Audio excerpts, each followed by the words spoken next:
Assalamualaikum warahmatullahi wabarakatuh. Halo, perkenalkan nama saya Hanif Helmi, NIM 81114191109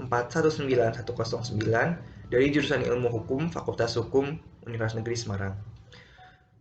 Pada kesempatan kali ini saya akan mengerjakan tugas membuat video UAS dari mata kuliah Literasi Digital dan Kemanusiaan yang bertemakan tentang dampak positif dan negatif teknologi. Teknologi adalah sesuatu yang sangat penting bagi kita umat manusia. Sejarah menyatat bahwa teknologi ditemukan pertama kali sebagai sebuah mesin uap yang ditemukan untuk membantu manusia dalam bekerja, memindahkan barang, dan melakukan segala kegiatan yang berhubungan dengan industri. Perkembangan sejarah tersebut kemudian membawa kita kepada era yang disebut dengan dengan revolusi industri. Revolusi industri telah menemukan banyak barang pesawat sederhana yang bantu kita sampai saat ini dalam mengerjakan kegiatan industri. Selain di sektor industri, teknologi secara umum juga telah merajalela merasuki kehidupan manusia. Seluruh kehidupan manusia di dunia pada saat ini tidak mungkin bisa berjalan secara normal tanpa adanya teknologi yang mendampingi dan mempermudah pekerjaan kita. Teknologi telah menjadi bagian integral dari kehidupan kita yang tidak mungkin bisa kita pisahkan atau bisa kita jadikan eksklusif untuk sendirinya. Dan setiap hari selalu ditemukan penemuan baru di sektor teknologi dalam berbagai bidang. Sebagai contoh pentingnya teknologi, saya akan mengambil dari sektor kesehatan. Dalam dunia kesehatan, pada saat ini, pengobatan dan perawatan dan juga tindakan-tindakan yang diambil untuk menolong seorang pasien semuanya dibantu oleh teknologi. Seperti contohnya CT scan dan kemudian USG dalam pengecekan tubuh manusia. Kemudian kita juga bisa melihat ada beberapa ada radioterapi, kemudian ada kemoterapi untuk beberapa orang yang dengan penyakit yang membutuhkannya. Di dalam dunia kesehatan juga saat ini kita bisa lihat sebagai contoh paling nyata yaitu dikembangkannya vaksin untuk pengobatan penyakit yang pada saat ini sedang merajalela, COVID-19. Dan itu masih terus berjalan sampai dengan saat ini. Selain di dunia kesehatan, saya akan mengambil dari contoh di dunia pendidikan. Di dalam masa pandemik yang seperti saat ini yang tidak bisa kita hindari dan tidak bisa kita perkirakan kapan akan selesainya, pendidikan sangat amat terganggu. Tidak bisa dilakukan secara langsung, tidak bisa ditemukan antara seorang dosen dengan mahasiswa, antara dengan seorang guru dan peserta didiknya. Kita semua terpisah karena pemerintah melarang kita untuk bertemu secara langsung. Dengan teknologi, pada syukurnya kita terbantu dengan adanya teknologi menggunakan kamera untuk belajar secara online dengan menggunakan aplikasi-aplikasi tertentu, yaitu Zoom dan juga Google Meet dan masih banyak lainnya. Selain penggunaan kamera sebagai salah satu matra untuk belajar, internet juga menyediakan berbagai sumber yang sangat kredibel dan sangat bisa dan variabel untuk dipilih. Dengan demikian kita sebagai peserta didik sangat dipermudah dengan adanya teknologi ini. Sektor pendidikan juga kita juga melihat banyak contoh secara langsung yang bisa kita temukan ketika kita berada dalam proses belajar mengajar. Seperti contohnya kita melihat presentasi yang disampaikan oleh dosen atau guru di kelas menggunakan infocus atau layar tembak. Dengan bantuan itu kita juga sangat sangat dipermudah supaya bisa mencatat dan juga bisa mencari fokus dari apa yang sedang disampaikan oleh para dosen atau guru. Selain di dunia kesehatan dan pendidikan, teknologi telah membantu kita bahkan di hal-hal kecil sekalipun yang tidak bisa bayangkan. Seperti pada contohnya dalam kehidupan sehari-hari kita sangat dibantu dengan adanya kendaraan seperti motor, mobil, kemudian di dalam dunia rumah seperti kita telah memiliki keran yang sebelumnya ada teknologi yang sangat amat simple, tapi kita sangat membutuhkannya karena tidak tanpa keran kita harus menimba air di sumur dan kemudian banyak hal lagi. Seperti kompor yang juga sangat mempermudah Tidak yang seperti yang dahulunya kita menggunakan arang untuk memasak, kemudian berkembang menjadi minyak, lalu kemudian sekarang menjadi gas, lalu kemudian ada yang menjadi listrik. Dengan teknologi-teknologi simpel seperti ini, kehidupan kita sangat berjalan dengan sangat mudah dan sangat terbantu. Sehingga bisa kita bayangkan kehidupan manusia tanpa adanya teknologi, kita akan sangat kesusahan. Namun, sebagai sebuah efek samping dan sebagai sebuah temuan manusia, teknologi yang beragam jumlahnya, beragam bidangnya, dan beragam bentuknya, itu tetap mempunyai kecacatan dan juga tentunya kelebihan sendiri. Di antara kelebihan-kelebihan yang bisa jadi contoh adalah yang pertama, menggunakan internet kita dapat mencari dan memperoleh informasi dengan sangat mudah. Ya, bisa kita lihat sendiri. Pada awalnya kita hanya mendapatkan informasi dan segala macam yang berkaitan dengan berita, dengan kabar di seluruh dunia itu menggunakan koran atau menggunakan majalah atau media cetak lainnya yang biasanya terbit sehari setelah kejadian, dan itu termasuk sangat lambat dan kurang tanggap dalam menanggapi kejadian-kejadian yang terjadi di seluruh dunia. Namun kemudian beralih menjadi surat-surat berita-berita di radio, kemudian berita-berita di dalam televisi yang juga sebenarnya memiliki banyak kekurangan karena banyak dituliskan naskah-naskah, dan kemudian berita biasanya disampaikan beberapa jam atau beberapa hari setelahnya, dan sekarang kita bisa bandingkan dengan yang sekarang kita miliki, yaitu dengan internet. Informasi bisa dijangkau hanya dengan jangka waktu 1 menit dalam sehari, dalam sewaktu ketika berita itu terjadi.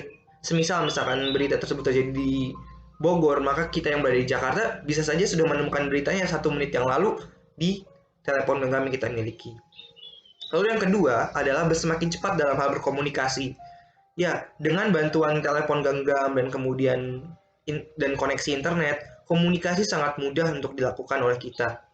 Komunikasi seperti menggunakan sosial media, kemudian menggunakan telepon, itu sangat mudah dilakukan tanpa harus mengeluarkan biaya yang banyak dan prosedur yang sangat ribet.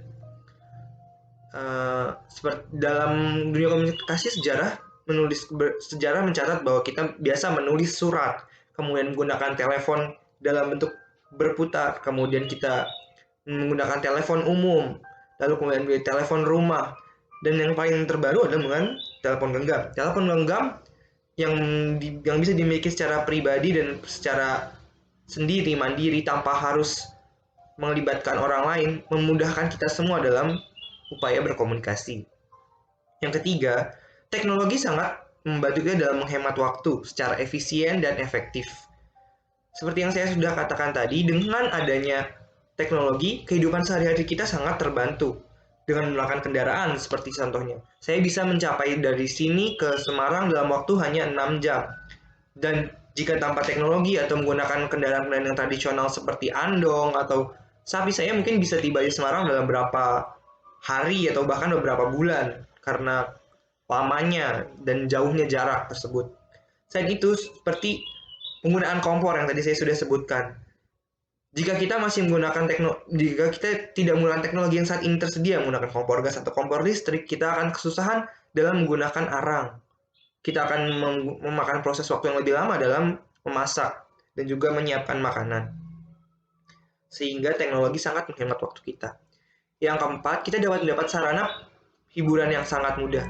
Bisa kita bandingkan dengan zaman semasa kita masih kecil. Hiburan hanya terfokus dalam matra media televisi. Dan media televisi biasanya menyediakan hiburan-hiburan yang sudah sangat umum untuk ditemukan. Seperti kartun-kartun yang terus diulang, kemudian musik-musik yang terus kemudian diulang-ulang. Dan buruknya, semakin berarah ke sini, televisi Indonesia justru menyediakan media-media yang sangat tidak nyaman untuk ditonton, seperti sinetron-sinetron yang tidak masuk akal, kemudian terlalu melodramatis dan juga terkesan agak lebay, sehingga pilihan hiburan itu sangat tidak variatif. Dengan adanya teknologi internet, kita bisa menemukan sarana hiburan, kemudian rekreasi online yang lebih mudah dan lebih bervariatif yang bisa kita pilih sesuai dengan selera kita, seperti beberapa orang di antara kita menemukan video-video lucu di dalam YouTube, kemudian musik-musik Korea, musik-musik dengan genre masing-masing, musik-musik pop dan segala macam yang bisa kita pilih sesuai dengan kemauan kita sendiri. Selain itu juga tentunya yang paling viral saat ini yaitu tentang drama-drama Korea dan film-film di Netflix yang sangat membantu kita untuk menghibur diri dan rekreasi diri ketika dalam kondisi-kondisi yang sangat tidak nyaman seperti saat ini. Itu adalah beberapa dampak positif dari teknologi yang bisa saya sampaikan. Selain dampak positif, tentunya dampak negatif ada dalam teknologi. Seperti yang sudah saya bilang tadi, ciptaan manusia selalu memiliki kecacatan. Dan teknologi, secara umum saya akan bahasnya akan menyampaikan beberapa dampak negatif dari teknologi. Yang pertama, berkaitan dengan komunikasi. Sosial media telah menyediakan kita matra untuk berkomunikasi dan mencari informasi dengan mudah. Dan untuk di dunia komunikasi, saya akan mengambil contoh adanya penipuan, adanya tindakan-tindakan tidak senonoh yang selama ini sering kita jumpai. Dalam beberapa berita, penipuan dilakukan dengan cara mengirim SMS atau menelepon seseorang dan menyatakan bahwa mereka membutuhkan uang dan meminta transfer, yang ternyata adalah sebuah penipuan. Selain itu, ada juga yang mengirim email dengan menyatakan bahwa kita memenangkan sesuatu dan ternyata itu adalah sebuah penipuan dengan kita mengirimkan uang dan kemudian kita ditinggal begitu saja. Selain itu, hal-hal tidak senonoh seperti penyalahgunaan terhadap fungsi komunikasi, yaitu dengan cara menggunakan media komunikasi online ini untuk hal-hal yang tidak sepantasnya dilakukan. Seperti jika kita memiliki aplikasi seperti Twitter atau segala yang segala seperti WhatsApp, media komunikasi juga dipakai untuk mencari hiburan semata, hiburan pribadi. Namun hiburan pribadi ini terkadang tidak masuk akal dan sangat melanggar asusila, seperti melakukan telepon seks atau menampilkan hal-hal yang tidak seharusnya mereka tampilkan dari tubuh mereka, porno aksi dan pornografi. Itu juga termasuk dalam penyalahgunaan komunikasi. Di dalam sektor informasi ini lebih buruk karena kita telah melihat nyatanya sendiri, yaitu dengan banyaknya beredar informasi hoaks yang kemudian dipercaya dan disebarluaskan oleh kita sendiri. Generasi yang sudah menginjak usia kepala 4 atau kepala 5 biasanya mereka akan dengan mudah menerima kabar-kabar yang beredar dan biasanya adalah hoax. Hoax ini kemudian disebarluaskan kepada teman lingkup mereka sendiri dan kemudian biasanya akan menimbulkan sebuah konspirasi, sebuah kondisi di mana seseorang membenci sesuatu dan menjadikan sesuatu itu menjadi sesuatu yang sangat umum, padahal itu seharusnya tidak dilakukan. Buruknya, hoax ini biasanya berupa sara dan akhirnya memecah belah integrasi negara dan bisa menimbulkan konflik horizontal antar sesama manusia dengan perbedaan-perbedaan yang sebenarnya tidak terlalu signifikan. Dan yang paling terakhir yang bisa saya jadikan contoh adalah informasi yang kurang mendidik dari teknologi ini sendiri. Seperti saya tadi sudah katakan, dengan teknologi kita bisa memilih banyak variasi atas berita, atas hiburan, atas segala macam yang kita ingin temukan yang sesuai dengan kemauan kita. Tapi informasi tersebut biasanya juga kurang mendidik dan terkesan sangat bermotif finansial dan tidak bahkan mendidik kita sendiri. Demikianlah yang bisa saya sampaikan tentang dampak positif dan negatif dari teknologi. Terima kasih atas perhatiannya. Wassalamualaikum warahmatullahi wabarakatuh dan salam sejahtera.